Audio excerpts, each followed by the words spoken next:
everybody.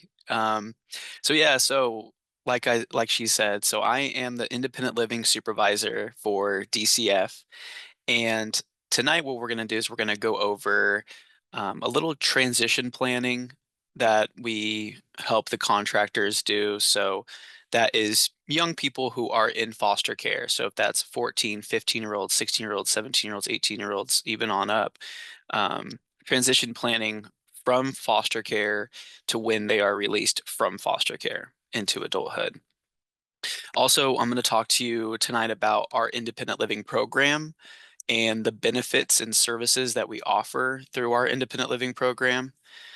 And then also just some other resources that are offered within our program as well that we can kind of tap into, and then also answer any questions that you may have. All right, so I'm going to share my screen here, and here is PowerPoint slide. Here we go. Okay, can everybody see this screen okay? Yes. That's good. Okay, perfect. All right, so let's get started. So this is the Independent Living Self-Sufficiency Program. And about the independent living program, so the IL program for short, and if I say IL, this is what we're talking about, independent living. It provides services and supports to youth in foster care as they transition into independence. So basically, our program is for young adults or young people who were in foster care and they have aged out from foster care, they've entered into an adoption, a permanent custodianship, things like that. And basically they're just looking for those supports that really any like 18 through 21-year-old may need. So if that's finding housing, employment, education, like finishing up their GED or high school diploma, um, going to college, things like that. Our program is there where we can help walk alongside those young people to be able to achieve those major life goals that a young person would need. And if I didn't say anything um, else, I mean, like locate safe and stable housing, GED, high school diploma, budget and money management. That's also what we do with young people as well. They tell us kind of what they're making from whatever job that they're working. If they're working for Amazon is a very popular job where we're at in the Kansas City region. If they're working at there, what we kind of want to see their paychecks, their pay stubs, and we will map out a budget with them as well of where is their money going to rent, going to car insurance, car payments, all the way down to like Netflix and Hulu and Spotify and all that stuff, and kind of map out like where is there any holes in the boat, basically, like where's the money going to? And we can kind of help them with that budgeting process as well. And here is our regional map of where we're all located. So as you can see, the West region's pretty big. It's basically everything from Manhattan, as far as east as Manhattan, all the way to the Colorado border. We have the Wichita region. The East region encompasses Topeka, all the way down to the Oklahoma border, up to the Nebraska border, and then also the Kansas City region. And so that's the region that I supervise. So we supervise Atchison, Leavenworth, Johnson, Wyandotte, and Douglas, those 5 counties. And those are our email, just in case you have any questions after tonight, you can email that. And so I'll post these emails little later after the presentation. Okay, so like I said, so for the roadmap for tonight, we're going to go over first transition planning. So planning for the transition to self-sufficiency begins when the youth turns 14. And so at the last case plan, before release of custody, when the youth turns 18, the contractor, so the child welfare case management provider, and DCF, we will meet together and we will do one final meeting before that young person exits foster care. We call this an exit interview. And so basically at that meeting, the reason why we have that meeting is that young person might say, okay, I'm going to be 18 here in 2 months, and I would like to be released from foster care on my 18th birthday. And I will say that it's a common misconception that when a young person turns 18, they are hereby gone from foster care. But what happens is that a young person, when they turn 18, must request to the court if they can be released from foster care. So technically, a young person could stay in foster care until their 21st birthday. But when someone turns 18, they write up a letter, or when they're 19, they can write up a letter, submit it to the court, and basically tell the judge their reasonings of why they would want to be released from care. And what that judge wants to see is they want to see what is the plan for that young person to be successful when they leave care? What's their housing plan? What is their employment plan? How are they going to make money? Where are they going to go work, go to school? Things of that nature. And if the judge feels like, okay, this is a pretty solid plan with some good backups, then they will go ahead and approve that release, and that young person is released from DCF custody, released from foster care. Now, here in this transition planning, I had mentioned that we work with contractors, and what we do, we are not, as DCF, we do not do the foster care like oversight. We contract that out to places like KVC, places like St. Francis, Cornerstones of Care, TFI, there, DECA. I mean, there's the organizations like that where they are our contractors, where they can do the family preservation, the foster care, aftercare services. We contract out to those organizations. Okay, and so what I want to do now is this transition planning. I want to show you next a document. We call it a 3059, and this is called a transition document. And so I'm going to share my screen and show you that. One second.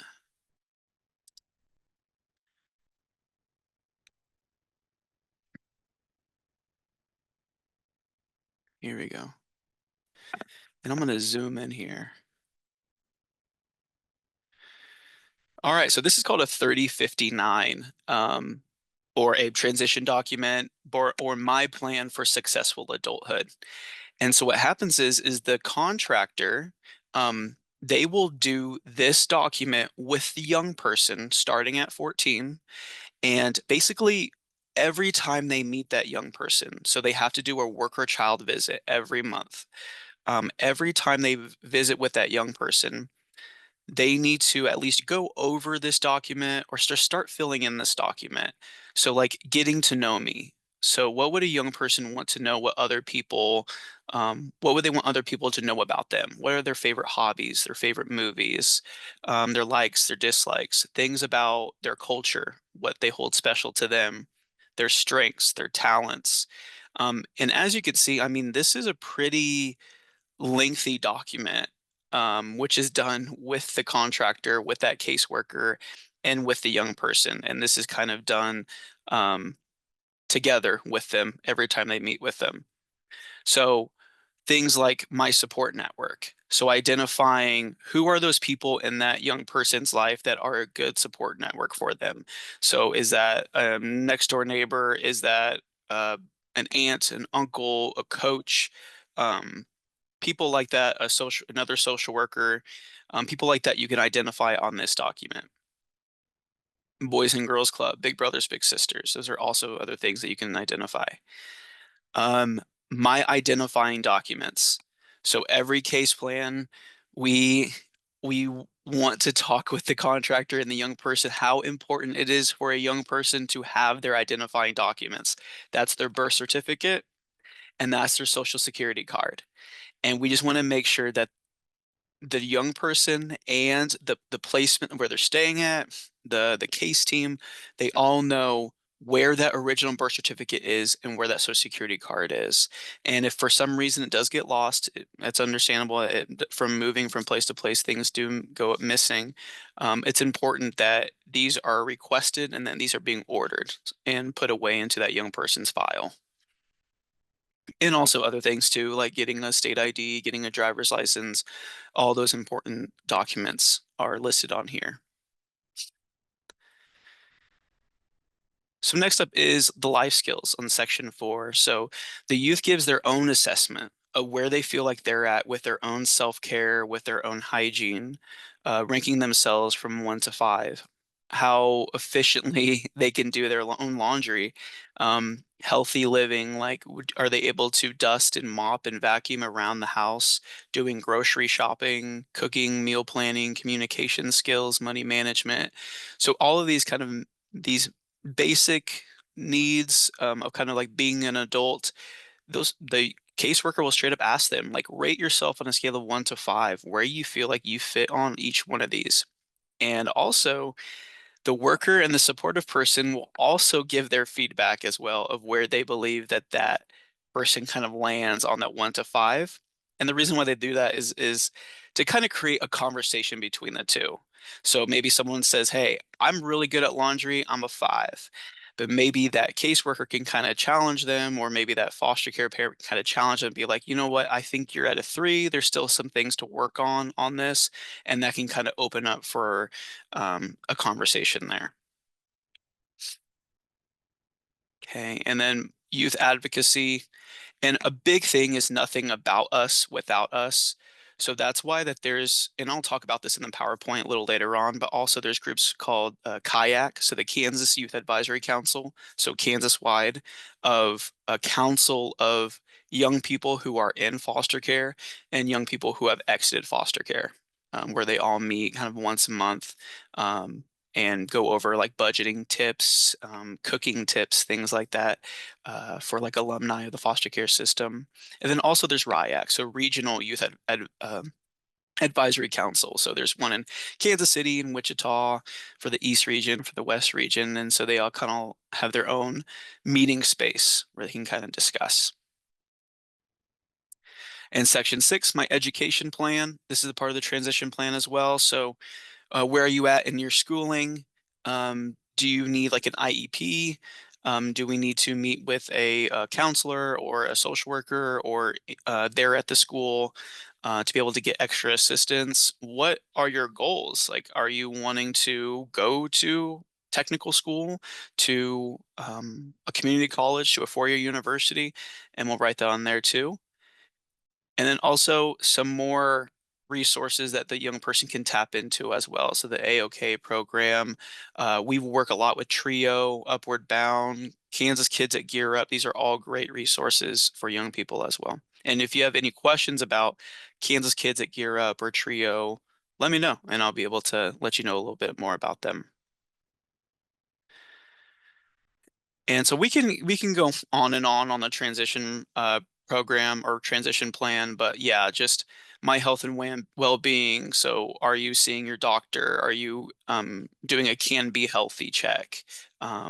Getting your eyes checked and your hearing and all that good stuff, what medications you're taking. So this document is is very important. A transportation plan. How are they going to get to and from school, to and from work? And I know I'm kind of scrolling um, very fast here on the rest of this document because it's a pretty lengthy document, but I think it's very important. Like this is kind of like the cornerstone for a young person for 14 to 18, 14 to 19, where this is a living, breathing document that shouldn't be set in stone, that constantly things should be scribbled out and erased and new goals should be added or new updates should be added. And what happens is every case plan, every 6 months, this transition plan is reviewed by the case team. So we have the young person who's there at their case plan, they're reviewing this document.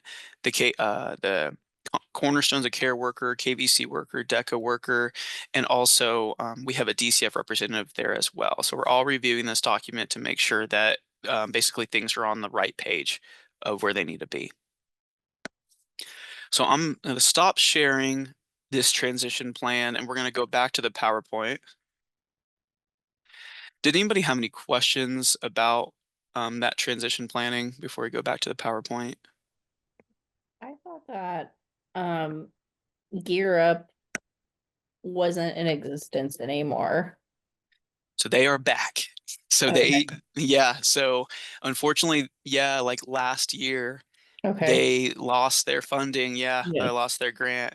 But starting with this school year, for this 2024-2025 school year, Okay, they got their funding back, and so they are back at okay, it again, and I'm very happy about that. okay. Yeah, that is good. Is there funding through the U.S. Department of Education or the state or? I think so. I know they partner with Wichita State University, Okay, as that's kind of like where they're housed. yeah, that's right. Okay, Yeah. thank you. Yeah. Okay. So let me.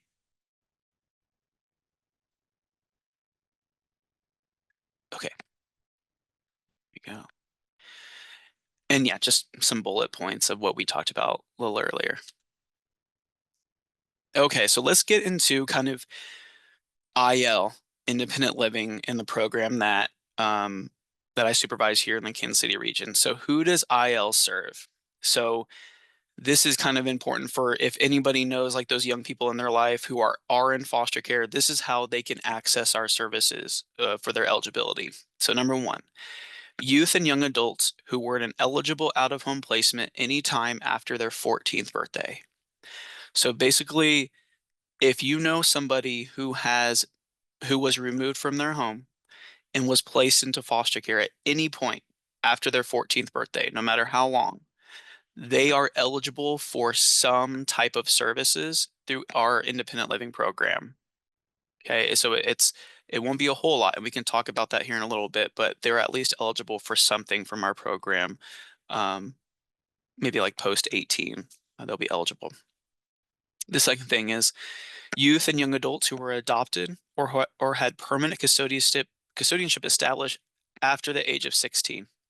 So yeah, if someone was adopted, permanent custodianship on or after their 16th birthday, they are eligible for services, for some services.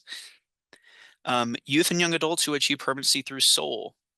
So you see that acronym SOUL there. So we're going to talk about that here in a little bit too. That is a new permanency term. So I think we're all aware with like with adoption that could be a permanency finalization is adoption, uh, permanent custodianship or guardianship, reintegration. So going back home to the removal home, um, APLA. APLA is another planned permanency living arrangement. So that's somebody who they're not looking to be adopted or really reintegrate, but they're going to be aging out from foster care. That's another goal. But this sole one, that's a new goal that is exclusive only to the state of Kansas that just started in July of last year. It's pretty new. And so we'll talk about that here in a little bit. Um, Youth and young adults who transition into adulthood from foster care after the age of 18. So this is the most common one. This is the most common of who we work with is young people who exit from foster care on or after their 18th birthday. So in other terms, like they aged out from foster care. And then youth and young adults who are from other states that fit the above category. So youth who come to us from Missouri or Iowa or Texas, and they can kind of prove to us, or we can, if through court documents or foster care verification that they had achieved these eligibility, we can still work with them, even though if they came from another state.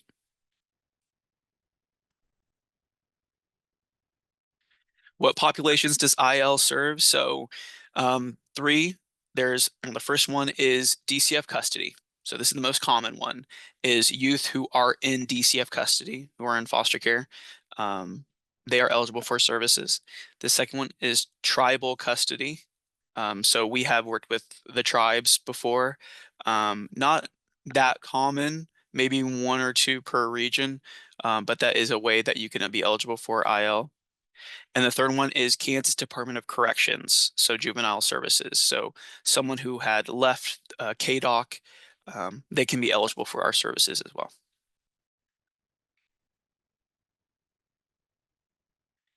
And just here's some stats. Number of Kansas young adults transitioning out of care. So they had basically aged out from foster care. And as you can see through the fiscal years here, um, we're on an upswing here from 388 to 475, 458 of young people who are exiting or aging out from foster care. Is getting higher. And as you can see, the average number is from 2012 to 2022 is 371.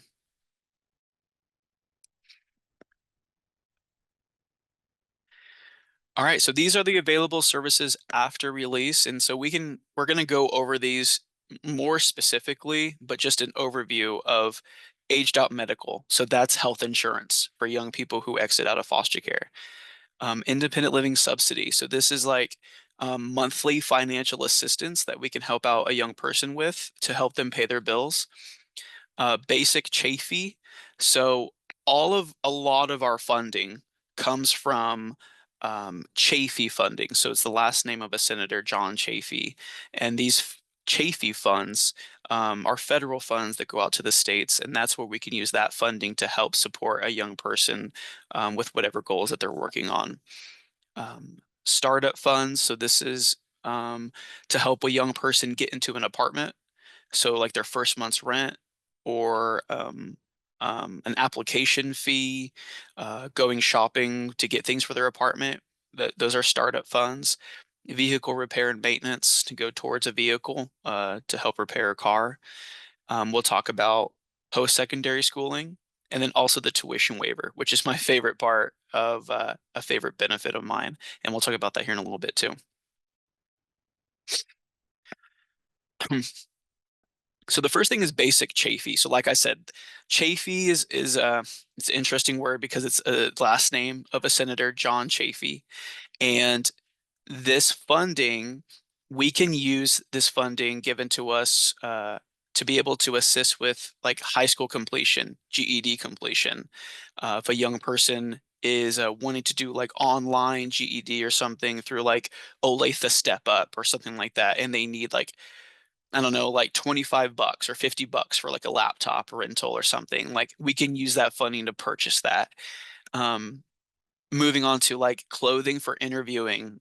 So if someone got an office job, but maybe they don't have a whole lot of like nice like slacks or dress shirts or things like that, like we can go out to like Dillard's or Marshalls or wherever, and we can go shopping and go look to see like, okay, does that look okay? Does that fit? And we can budget to where we can go buy those certain types of things.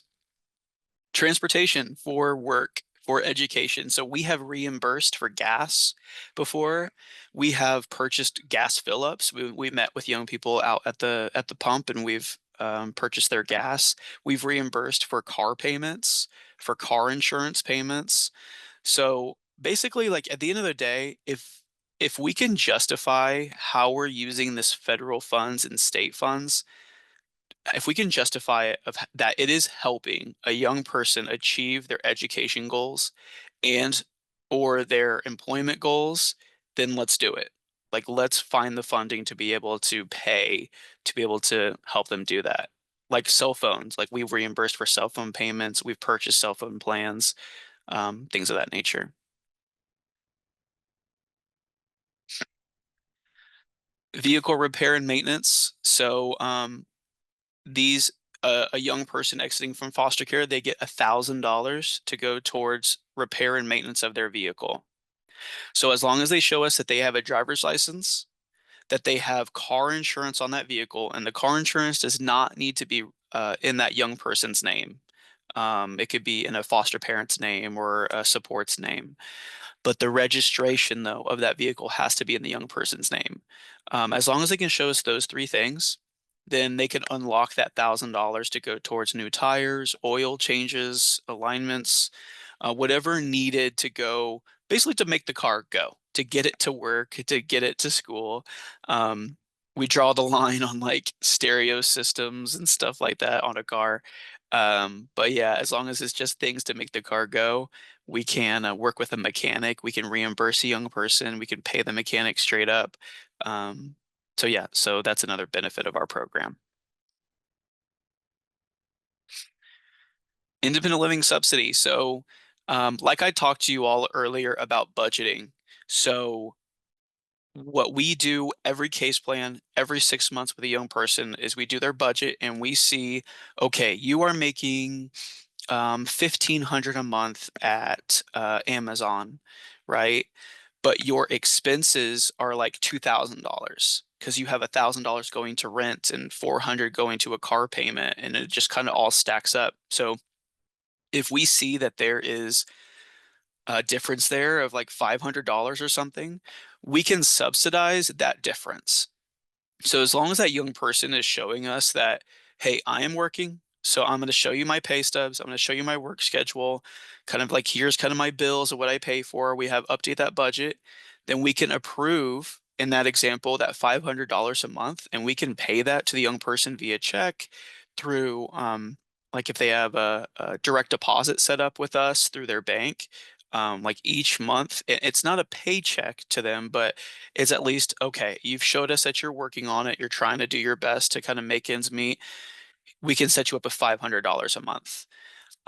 The maximum that we can do is $1,100 a month for a young person. And that really comes in handy for, like, let's just say that there's a young mother who is working, but she also has rent, but then also childcare, as we know, is very expensive. We can kind of help subsidize that difference and use it as kind of like a payment and provide that for the young person. There is a tiering on that though. So for the first 12 months in the example of that, maybe a young mother has childcare, and maybe she is eligible for the full $1,100 a month. That first 12 months, we can do the 100% of what we can do of that difference. So we can do 1,100, but every 6 months from there on, it has to decrease by 10%. So then the next one is decreased by 10% to 90% of that 1,100. And I should go back to the subsidy part that um, although we do provide this funding and provide these payments, it's definitely a communication between the independent living coordinator. So that's who we are. So we have independent living coordinators all throughout the state, but it's a conversation between that ILC and that client of you got to provide me pay stubs, proof that you are working, proof that you are trying to find work. Because that's another way that you can get eligible for that funding is if you're trying truly to find work. But if we haven't heard from the young person or that young person isn't turning in their documents on time or by the deadlines, then unfortunately, we're going to have to put a pause on that funding and basically make like a plan with that young person to show us that they are trying to find work. So next is startup funds. So um, this could be utility deposits. This could be furniture, first month's rent, an apartment. So basically, we have $600 to go towards like first month's rent or application fee. Now you see that $600, and I do agree with kind of the way things are today. To get an apartment of first month's rent of $600 is not very common, and so that's just something that we're trying to work through policy, through kind of more powerful beings than me, to get that upped from $600 to 1,000 to 1,500. So that's something that we're trying to work on. But as of right now, it's $600. There's also another $600 to go towards household items. So if a young person is moving into their house or their apartment and they're like, man, I don't have anything. I don't have blankets or pillows or anything. So then what we'll do is we'll go shopping with them and do a total shopping spree. Go to IKEA, Walmart, Target, Marshalls, wherever they want to go, and go shopping for things for that new apartment and picking out, does this go with this? Does this match the curtains? So we'll go walk with them if they want us to be able to do that. So that's definitely a fun thing to do as well. And just more ways to be eligible for that. So youth, and the more common way is young people who hit 18 and they leave foster care. That's a way for them to be eligible for it. That's the most common way for youth to be eligible for it. All right, next is the aged out medical program. So this is health insurance for young people who exit foster care. So either on or after their 18th birthday, they have exited foster care, and whatever health insurance they had while they were in care. So that's either United, Sunflower, and it was Aetna, but Aetna is no longer there anymore. It is now called Healthy Blue. So what foster care medical they have will then get transitioned to aged out medical. And so that's an automatic thing for a young person leaving foster care is health insurance. They do not have to be in our independent living program to um, receive that benefit. That is automatically theirs. And so they have that health insurance until their 26th birthday.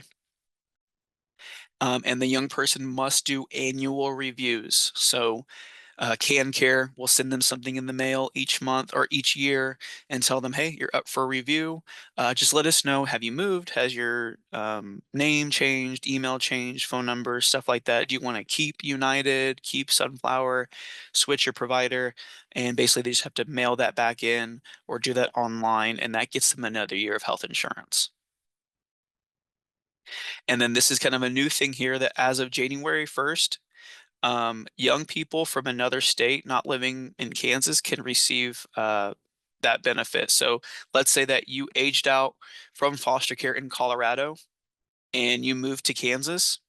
You can apply for CanCare because you live in Kansas, and they will honor that you aged out from foster care in Colorado and get you that aged out medical program automatically. So you don't have to provide like your income and be judged on that, or how many dependents you have in the home, things like that when you fill out your application for CanCare. That's just an automatic, you receive aged out medical.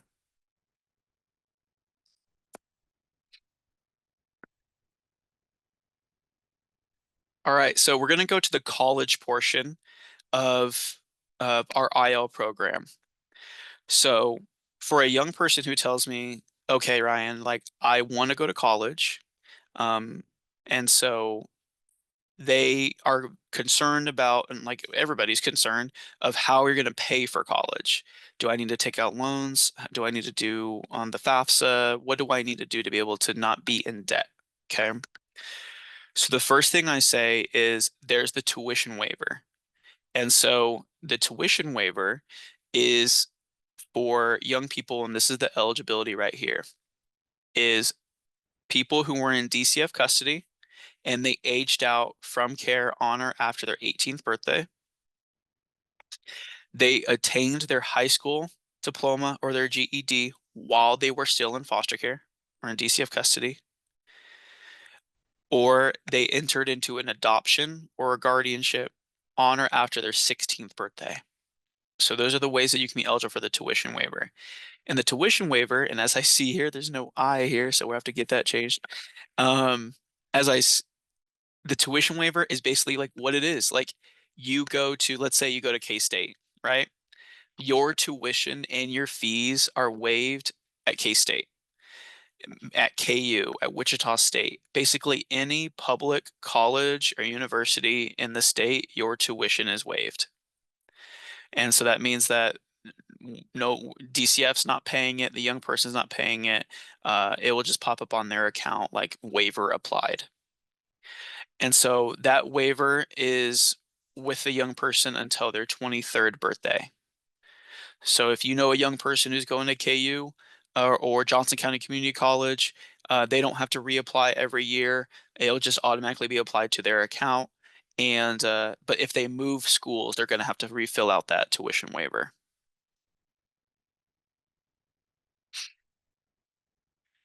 So that's the first way of paying for college is that tuition waiver, which is going to help out a lot when going to college. The second way is the free application for federal student aid, and that's the FAFSA.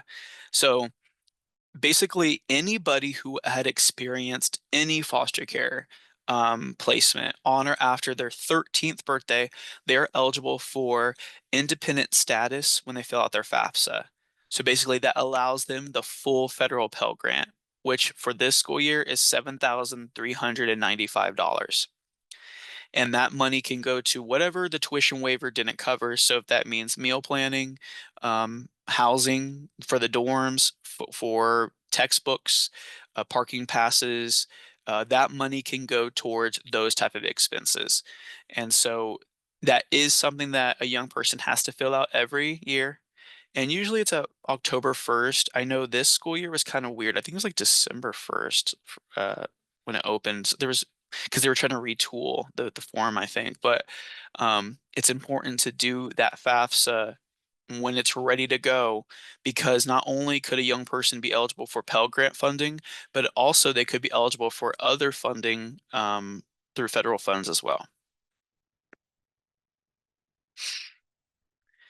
All right, so we got the tuition waiver, we have the FAFSA. Now the third thing is education and training vouchers.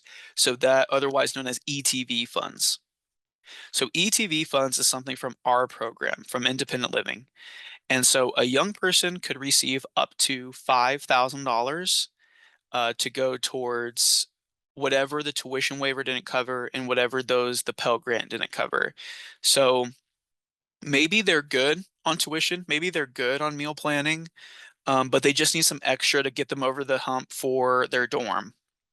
Or maybe they need utilize this funding to go towards a phone bill payment or car insurance, things of that nature while they're going to college. That's where that money can come into play.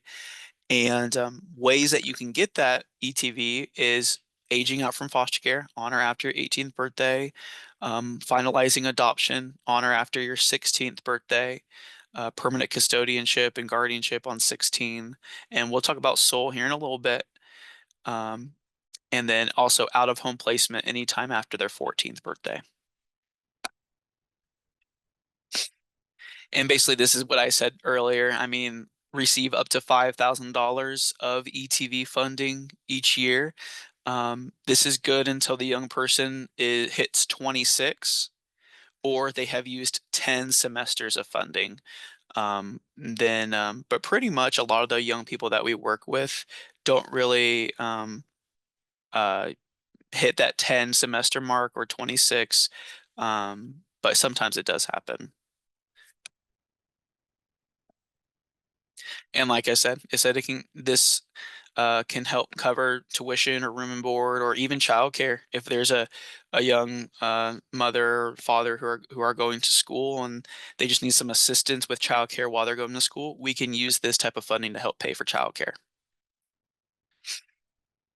And it goes on for tutoring and clothing and transportation costs, prescriptions, all that good stuff. And then also, I feel like the slides are kind of out of order here. We're going to skip this for now, but because we're going to talk about SOL here in a little bit. All right, so next is the Kansas Youth Advisory Council. So we had talked about that earlier during the transition planning, but like I said, it's for young people who are in foster care, so 14 to 26 for any length of time.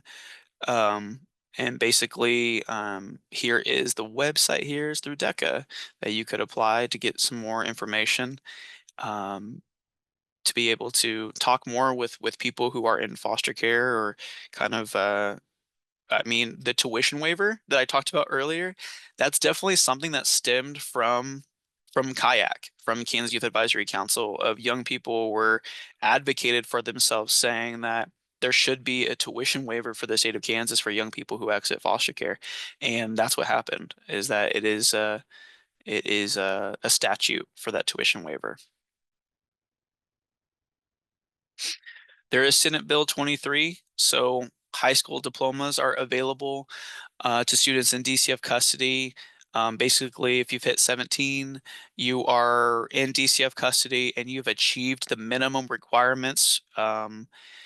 So doing like your English classes and math and all that, you can be awarded with your diploma. So basically what that's saying is that you do not have to hit the certain level of credit hours to be able to achieve your high school diploma, because I mean, with young people kind of moving from placement to placement, being disrupted, there's kind of the minimum high school level requirement to attain your diploma.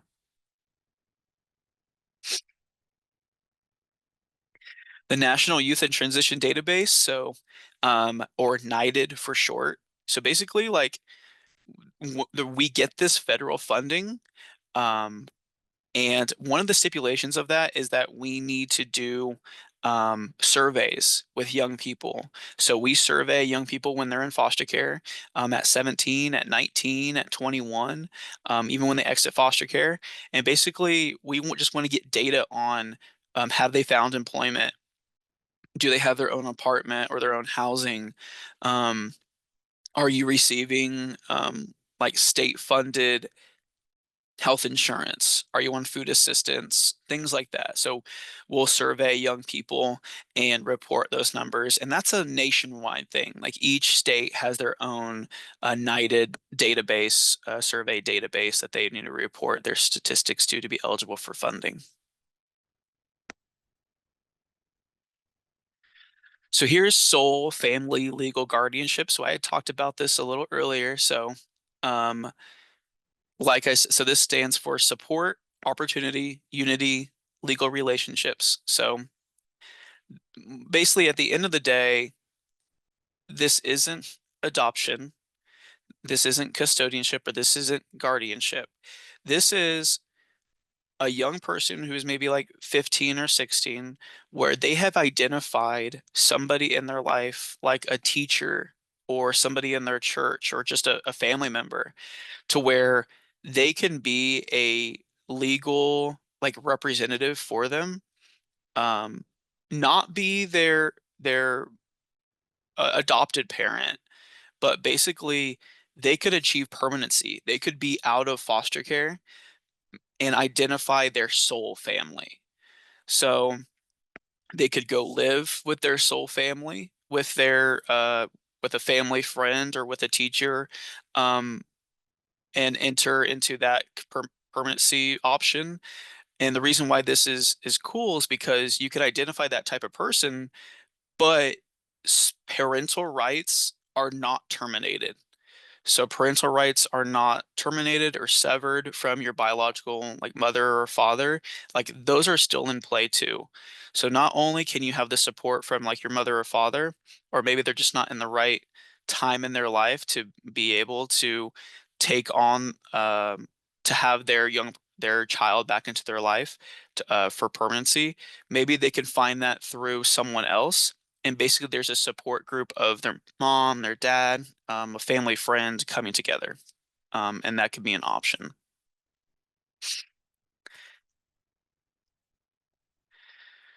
So yeah, so I mean, this kind of is a little graph of a girl, Danielle, to where she can maintain legal relationships like with her birth parent, with her siblings, but also she maybe established something like with her teacher, like a primary legal relationship with, I mean, it doesn't have to be one, it could be more adults, with a family friend. But then also all together, there's a big support system of your familial ties, with your soul family, coming together and supporting that young person. Kansas is the first state to have this be a permanency option. So it's very exciting. Um, and it's still pretty new. So Kansas City region, I don't quite know how many soul finalizations we've had. Um, but it's still pretty new. So all of those benefits that I had gone over, um, s- persons who enter into a soul family, they are also eligible for these benefits as well, but just kind of differently. So there's still, there could be that subsidy, so that monthly payment, but it kind of caps out at $500 per month. But also there can be like a one-time payment of $3,000 to go to that young person. Um, there is health insurance as well. Oops. The tuition waiver is not there, unfortunately. Um, but there is another $5,000 that can go towards tuition for a young person who's wanting to go to college. So they could receive that ETV funding of 5,000, but then also there could be another 5,000 to go towards college as well. So possibly $10,000 in academic year to go towards schooling. And they're also eligible for basic chafee, so those the funding to go towards employment, education, startup funding, all that good stuff as well. So next is We Can Drive. So We Can Drive is a program where it can help young people through driver's ed. kind of help them put through themselves through driver's ed, help them with finding and paying for auto insurance or the fees associated with getting your driver's license. So basically, they help with young people 14 to 21 in foster care or receiving IL services to basically get them on the road, get them driving.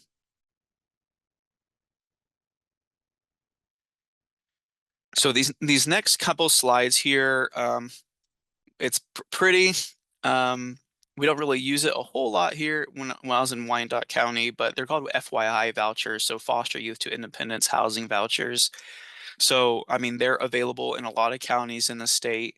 Um, but at the end of the day, it is for young people who are in foster care or who have basically, no, they've had experienced foster care, kind of get them mm, applied for like public housing. But they can use these vouchers for housing. So if they find like themselves an apartment or something that is willing to accept that voucher, they can use that voucher to go towards their rent. So basically, they need to show that they are working with supportive services for 36 months, up to 36 months of rent assistance. They just need to show that they are working with like a community support. So working with like a Wyandotte Behavioral Health Services or DCF Independent Living. I mean, that's one that they can work with as long as they are working with something, or Johnson County Mental Health. As long as they are showing that they're working with someone, they could be eligible for up to 36 months of assistance through that FYI voucher.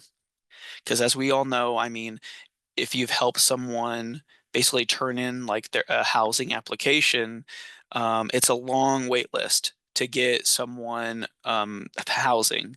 But basically, these FYI vouchers is kind of like a fast track for that young person if they've experienced foster care to get themselves a voucher to be able to go towards housing.